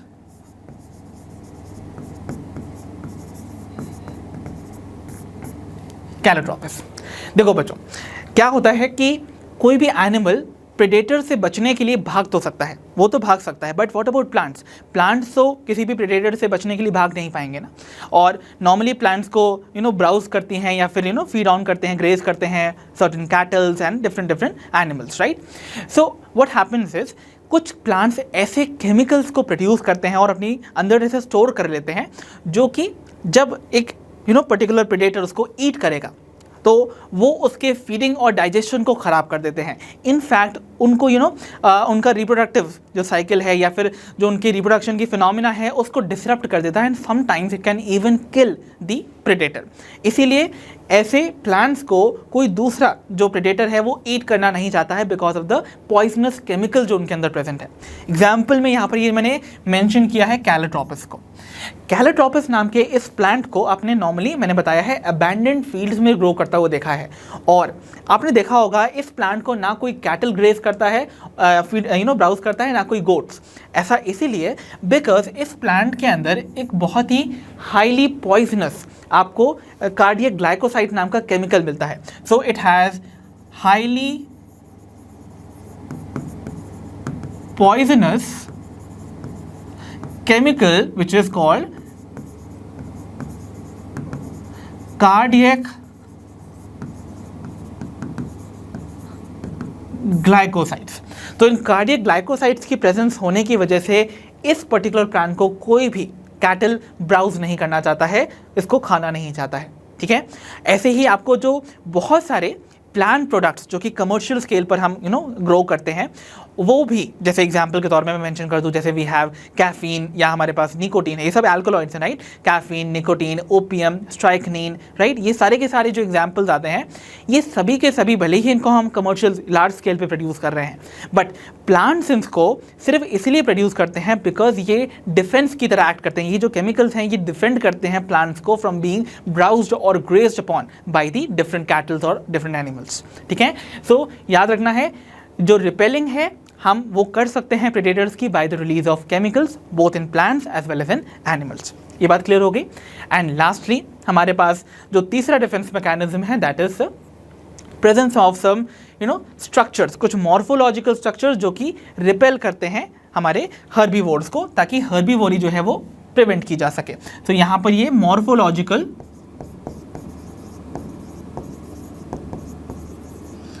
mechanisms हैं या फिर मॉर्फोलॉजिकल स्ट्रक्चर्स होंगे जो रिपेल करने में हेल्प करेंगे। फॉर एग्जांपल आपको अकेशिया या फिर कैक्टस जैसे प्लांट्स में आपको ऐसे थॉर्न्स देखने को मिलते हैं। अब इन थॉर्न्स की वजह से कोई भी जो ग्रेजर है या फिर कोई भी ब्राउजर है वो इसको फीड नहीं करना चाहेगा, राइट। तो ये मॉर्फोलॉजिकल स्ट्रक्चर्स जो होते हैं जैसे थॉर्न्स हो गए यहाँ पर ऑफ द कैक्टस, वो प्रिवेंट करेंगे दी हर्बीवोरी। तो यहाँ पर थॉर्न्स ऑफ यहाँ तो मेंशन है कैक्टस एंड इवन अकेशिया भी, ओके।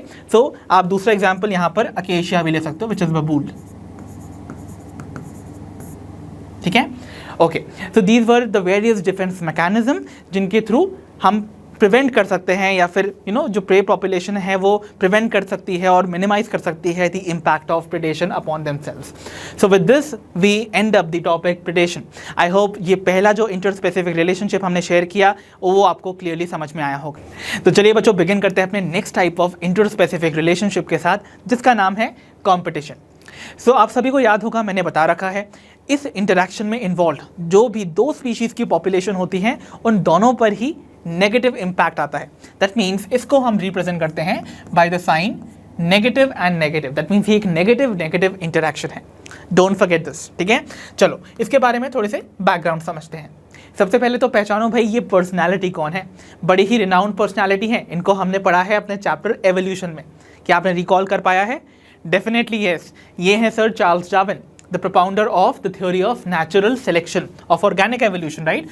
So ये चार्ल्स डार्विन की theory of natural selection, if you can recall, वहाँ पर दो important postulates मिलते हैं जो कि हमें in a gist बताते हैं, in a nutshell बताते हैं about competition.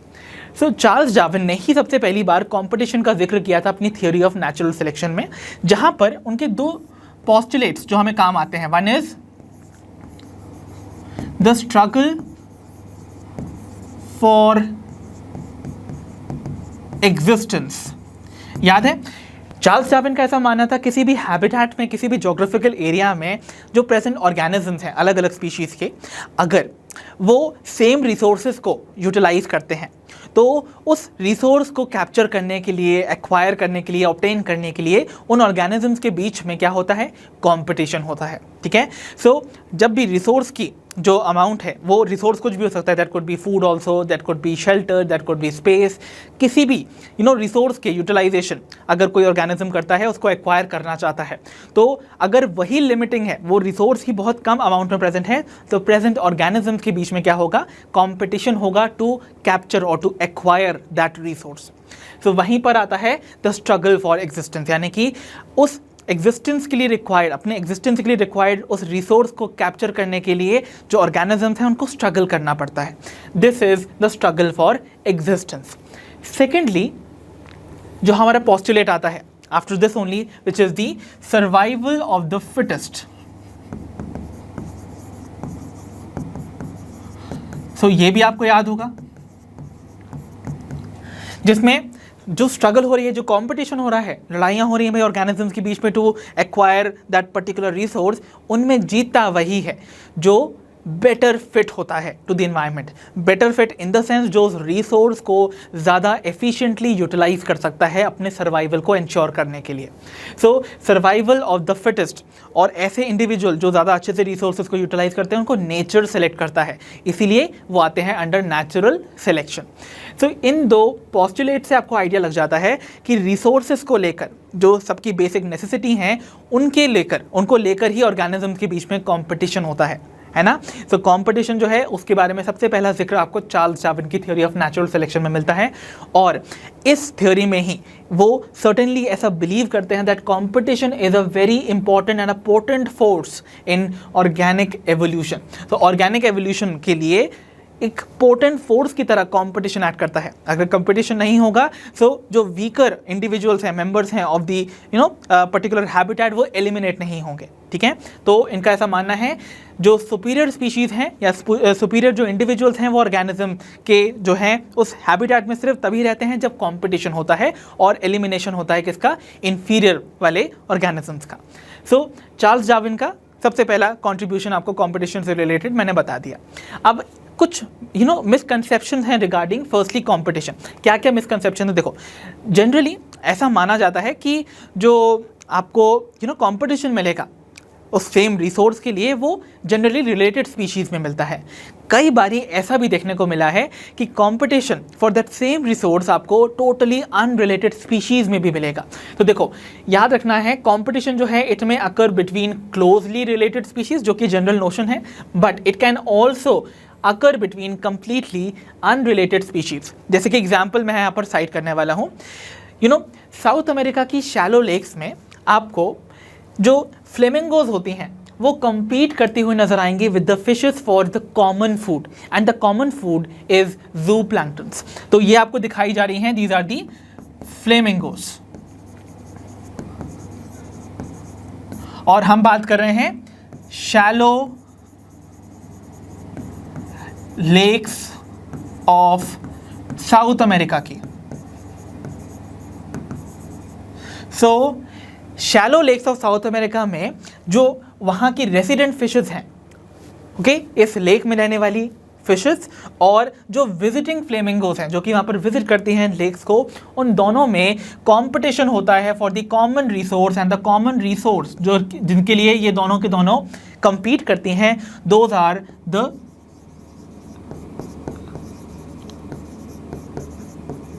जू प्लैंक्टन्स। तो ये दोनों के दोनों जू प्लैंक्टन्स को खाना चाहती हैं, जिसके लिए इन दोनों के बीच में कंपटीशन होता है, right. So totally unrelated species हैं यहाँ पर, फ्लेमिंगोज टोटली अलग हैं फिशेस से, बट उनके बीच में यहाँ पर कंपटीशन एक कॉमन रिसोर्स के लिए हो रहा है, ठीक है। तो this is one general point जो मुझे आपको बताना था। एक जनरल नोशन कि कंपटीशन सिर्फ रिलेटेड स्पीशीज़ में होगा, ऐसा नहीं है, टोटली अनरिलेटेड स्पीशीज़ में भी कंपटीशन हो सकता है। सेकेंडली, एक और नोशन माना जाता है कि कंपटीशन तभी होता है जब रिसोर्सेज लिमिटेड हैं, बट ऐसा नहीं है। रिसोर्सेज अनलिमिटेड अबंडेंट होने पर भी कंपटीशन देखने को मिला है in certain cases. So unlimited और अबंडेंट रिसोर्सेज में भी आपको क्या मिल सकता है, कंपटीशन मिल सकता है। ऐसा कब होता है, जब जो भी कंपीटिंग स्पीशीज़ है उनमें से एक स्पीशीज़ किसी दूसरी स्पीशीज़ की जो फीडिंग एफिशिएंसी है ना उसको कम कर दे बाय इंटरफेयरिंग और showing inhibitory effect on the other one. तो ऐसा ही एग्जाम्पल आपको मिलता है of the extinction of Abingdon tortoises in the Galapagos island. तो यहाँ पर एग्जाम्पल मैं लेता हूँ ऑफ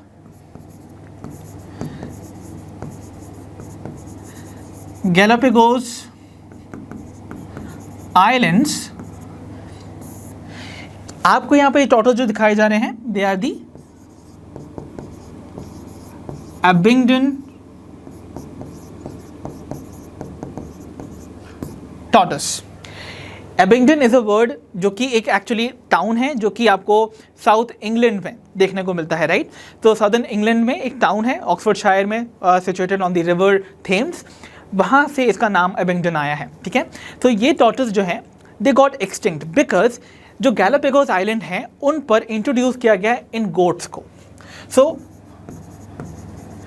गोट्स के इंट्रोडक्शन की वजह से क्या हुआ, गोट्स के इंट्रोडक्शन की वजह से व्हाट हैपेंड वाज, गोट की जो फीडिंग एफिशिएंसी थी वो बहुत ज़्यादा थी then the टॉर्टोइसेस।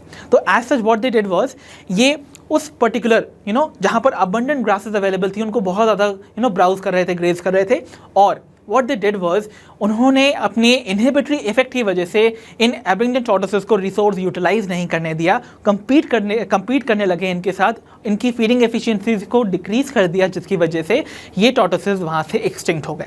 So this could be another very important example जो बताता है अनलिमिटेड रिसोर्सेज की अवेलेबिलिटी के बावजूद भी कॉम्पिटिशन अकर कर सकता है ओनली व्हेन एक सुपीरियर स्पीशीज जो है वो इंफीरियर स्पीशीज की फीडिंग एफिशिएंसी को डिक्लाइन कर दे, कम कर दे अपनी इनहिबिटरी इफेक्ट की वजह से।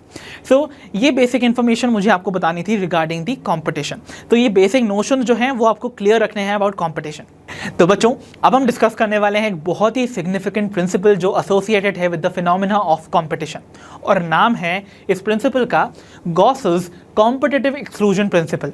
जैसा कि नाम बता रहा है, इस प्रिंसिपल को प्रपोज किया था GF गॉस ने, और इसमें कॉम्पिटिटिवली किसी का एक्सक्लूजन होने वाला है, कोई तो कंपटीशन की वजह से एक्सक्लूड होने वाला है, ठीक है, ओके, एलिमिनेट होने वाला है। एक्सक्लूड और eliminate, this could be the word which could be used over here. तो देखो आइए समझते हैं इस पर्टिकुलर प्रिंसिपल को, इसके पोस्टुलेट्स क्या हैं। देखो इस प्रिंसिपल में GF गॉस ने बोला जब भी दो क्लोजली रिलेटेड स्पीशीज एक कॉमन रिसोर्स के लिए कम्पीट करती हैं तो वो बहुत लंबे समय तक एग्जिस्ट नहीं कर सकती हैं together. That means they can not को एग्जिस्ट इनडेफिनेटली। ओके, मतलब वो हमेशा के लिए एक साथ मिलके एक ही जगह पर एक ही कॉमन रिसोर्स को यूटिलाइज करते हुए नहीं रह सकती हैं। उनमें से एक स्पीशीज़ जो होगी वो ज़्यादा सुपीरियर होने की वजह से इन्फीरियर स्पीशीज़ को एलिमिनेट कर देती है, एक्सक्लूड कर देती है बाय कंपटीशन, और इसीलिए इसका नाम पड़ा कॉम्पिटिटिव एक्सक्लूजन प्रिंसिपल। सो यहाँ पर बोला गया the competitively superior species will eliminate the inferior one. अब देखो इसको अगर आपको नहीं समझ में आया है तो यहाँ पर एक एग्जाम्पल के थ्रू समझते हैं। इस पर्टिकुलर एग्जाम्पल से आपको क्लियरली समझ में आ जाएगा। देखो इस पर्टिकुलर फिनोमेना को एक्सप्लेन करने के लिए गॉस ने ही लेबोरेटरी में एक एक्सपेरिमेंट कंडक्ट किया जहाँ पर उन्होंने पैरामीशियम की दो स्पीशीज़ ली। एक स्पीशीज़ थी पैरामीशियम ऑरेलिया और दूसरी थी पैरामीशियम कॉर्डेटम, ठीक है।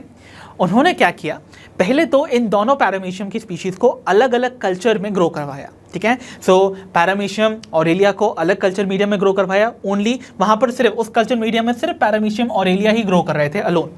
तो उन्होंने देखा कि इनिशियली उनका नंबर 0 से देखो इंक्रीज करके कितना हाई हो गया, उनका पॉपुलेशन डेंसिटी इंक्रीज किया विथ टाइम।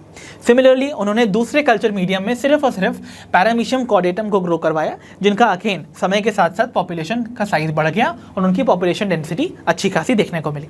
सो उन्होंने देखा कि जब हम अलग अलग पॉपुलेशन ग्रो करवाने की कोशिश करते हैं पैरामीशियम ऑरेलिया की या कॉर्डेटम की, तो वो इजीली अपनी कॉलोनीज बना पाते हैं इन द कल्चर मीडियम।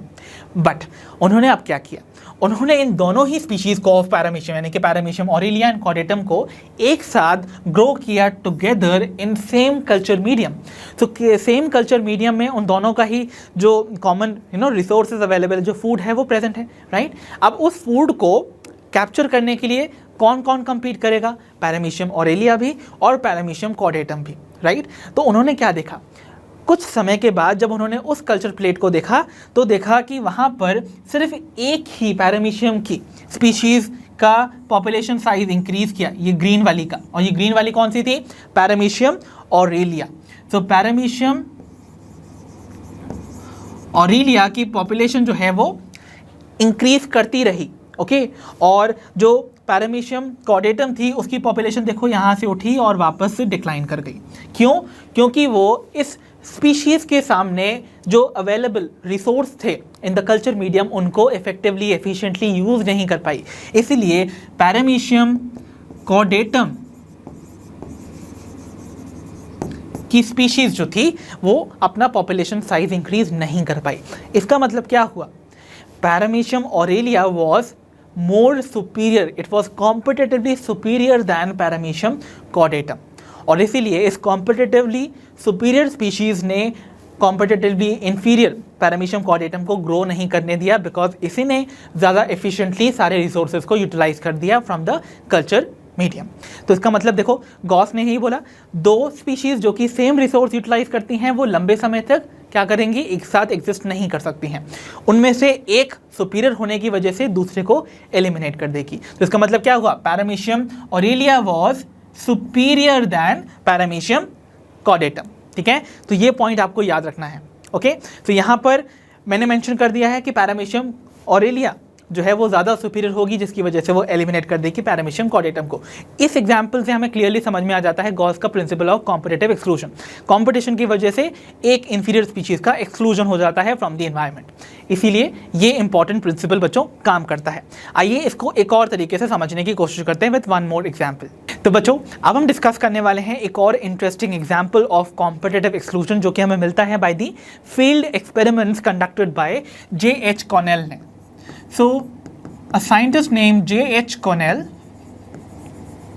ने कुछ एक्सपेरिमेंट कंडक्ट किए थे to study the distribution of 2 species of barnacles. तो बार्निकल्स की 2 स्पीशीज, जिसका एक का नाम था थैमैलस और दूसरे का नाम था बैलेनस। तो थैमैलस एंड बैलेनस का डिस्ट्रीब्यूशन स्टडी करने के लिए इन्होंने जो साइट चूज की थी that was the rocky coasts of Scotland. ठीक है, तो रॉकी कोस्ट ऑफ स्कॉटलैंड में उन्होंने अपने distribution of these 2 species of barnacle को स्टडी किया।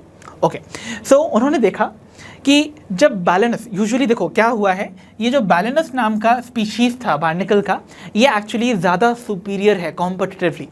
तो जब बैलेनस एक पर्टिकुलर रॉकी एरिया में एब्सेंट था, okay, in the intertidal region, तो आप देखोगे थैमैलस जो था वो अपने निच को भी क्रॉस करके, यूजुअली जो थैमैलस है वो आपको हाई टाइड रीजन में देखने को मिलता है ग्रो करता हुआ। ओके, बट जब बैलेनस एब्सेंट हो, जो कि बैलेनस का बेसिकली जो रीजन है ऑफ जो उसका निश है जहाँ पर वो एक्चुअली रहता है, वो बेसिकली लो टाइड रीजन है। ओके, सो लो इंटरटाइडल रीजन में कौन रहता है? यूजुअली बैलेनस, और जो आपके पास थैमैलस है ना, वो रहते हैं in the high tidal regions. So high tidal reason के अलावा वो लो टाइड रीजन में भी स्प्रेड कर जाते हैं। कौन? थैमैलस इन दी एब्सेंस ऑफ बैलेनस। बट जैसे ही बैलेनस को इंट्रोड्यूस कर दिया जाता है, ये जो बैलेनस है ना, ये वाइट कलर के थोड़े से बड़े दिखेंगे आपको, ये बार्निकल साइज में थोड़े बड़े होते हैं और थैमैलस जो है वो साइज में छोटे होते हैं। सो जब बैलेनस को इंट्रोड्यूस किया जाता है in the rocky tidal regions over here, okay, so यहाँ पर आप देखोगे वो अपने निश में जैसे ही इंट्रोड्यूस होते हैं वो अपना स्प्रेड करने लगते हैं इन इट्स स्पेसिफाइड रीजन, वो जो कि है द लो टाइडल रीजन, और वो आउट कम्पीट कर देते हैं इन थैमैलस को और उनको अपने निच को वापस से सेग्रीगेट करने के लिए कंपेल कर देते हैं। मतलब वो अपने आप को वापस से रिस्ट्रिक्ट कर लेते हैं only to the high tidal region, right. तो इस तरीके से आपने देखा जो बैलेनस और थैमैलस का एग्जांपल है वो बताता है कि कैसे Balanus being more competitively superior restrict करता है the growth and the survival of the Chthamalus, the other type of barnacle species. तो यहाँ पर कॉम्पिटिटिवली उसने एक्सक्लूड किया है द स्प्रेड ऑफ थैमैलस। तो ये बात समझ में आ गई। तो this was a very very important experiment जो कि J.H. कॉनेल का है, जो हमें बताता है the rule of competitive exclusion. And एक चीज़ और बता दूं, कॉम्पिटिशन से आपको ज़्यादातर जो ऑर्गेनिजम्स अफेक्टेड मिलेंगे वो होंगे हर्बीवोर्स। सो कॉम्पिटिशन से सबसे ज़्यादा जो अफेक्टेड ऑर्गेनिज्म होते हैं वो हर्बीवोर्स होते हैं रादर दैन द कार्निवोर्स। ये इंपॉर्टेंट पॉइंट कॉम्पिटिशन से रिलेटेड साइड करना इंपॉर्टेंट है for you to remember, because ये एग्जामिनेशन में इस पे बेस्ड क्वेश्चन आता है। तो याद रखना है कॉम्पिटिशन से सबसे ज़्यादा इफेक्ट हर्बीवोर्स पे होता है दैन द कार्निवोर्स। ये पॉइंट इंपॉर्टेंट है। तो बच्चों अब हम बढ़ते हैं टुवर्ड्स द नेक्स्ट टॉपिक जो कि हमें कॉम्पिटिशन के ही अंदर पढ़ना है, विच इज़ रिसोर्स पार्टीशनिंग। सो बच्चों हमने एक ग्रॉस जनरलाइजेशन अभी तक देखा है कि जब भी कोई 2 कंपीटिंग स्पीशीज या 2 स्पीशीज सेम रिसोर्स को यूटिलाइज करती हैं तो उसको एक्वायर करने के लिए उनके बीच में कंपटीशन होता है और जो वीकर स्पीशीज होगी वो एलिमिनेट हो जाती है, एक्सक्लूड हो जाती है। यही हमने अभी तक देखा था। बट ये ग्रॉस जनरलाइजेशन है बच्चों, नेचर में ऐसा नहीं होता है। कई बारी देखा गया है कि 2 डिफरेंट स्पीशीज जो सेम रिसोर्स को यूटिलाइज करती हैं वो अवॉइड करना चाहती हैं कंपटीशन को और वो एक साथ को एग्जिस्ट करना चाहती हैं। इसके लिए को एग्जिस्टेंस का एक ही तरीका है, दैट इज रिसोर्स पार्टीशनिंग। जैसे इसको कैसे समझेंगे? रिसोर्स पार्टीशनिंग मतलब जो भी हमारी रिक्वायरमेंट है ना उसको हम पार्टीशन कर लें, भाई इतना तुम इस्तेमाल करोगे इतना हम करेंगे, तो दोनों में कोई कंपटीशन नहीं होगा। फॉर एग्जांपल अगर कहीं पर किसी भी घर में प्रॉपर्टी को लेकर अगर डिस्प्यूट है तो ऐसा किया जा सकता है ना, अगर उस प्रॉपर्टी को लेकर यहाँ पर 2 लोगों के बीच में लड़ाई ही हो रही है तो बेटर होगा कि उस प्रॉपर्टी को ही डिवाइड करके दोनों में इक्वली डिवाइड कर दो ताकि दोनों ही उसको प्रॉपर्ली यूटिलाइज कर सकें। ऐसा ही यहाँ पर रिसोर्स पार्टीशनिंग में किया जाता है। तो स्पीशीज जो है जो कंपटीशन को फेस कर रही हैं वो इवॉल्व करती हैं सर्टेन मैकेनिज्म जिससे कि वो प्रमोट कर सकें एक साथ एग्जिस्ट करना, को एग्जिस्ट करना, rather than being excluded all together. है ना। ओके, सो रिसोर्स पार्टीशनिंग में क्या होता है कि यहाँ पर हम डिवीजन कर देते हैं लिमिटेड रिसोर्सेज का, जो भी रिसोर्स लिमिटिंग है ना उसका ही पार्टीशन कर दो बाय द स्पीशीज़, ताकि उनके बीच में कोई कंपटीशन ही अकर ना करे। देखो इसको हम कैसे समझ सकते हैं, कंपटीशन को अवॉइड करने के लिए क्या क्या हो सकता है, या तो दो स्पीशीज़ जो एक रिसोर्स को यूटिलाइज करती है वो अलग अलग टाइम पे उस रिसोर्स को यूटिलाइज करने आए, या हो सकता है कि वो अपना फॉरेजिंग पैटर्न ही चेंज कर दें, राइट। तो देखो यहाँ पर सबसे बेस्ट जो एग्जाम्पल देखने को मिलता है वो आपको मिलता है ऑफ रॉबर्ट मैकआर्थर का। सो रॉबर्ट मैकआर्थर ने रिसोर्स पार्टीशनिंग को एक्सप्लेन किया था थ्रू 5 डिफरेंट स्पीशीज ऑफ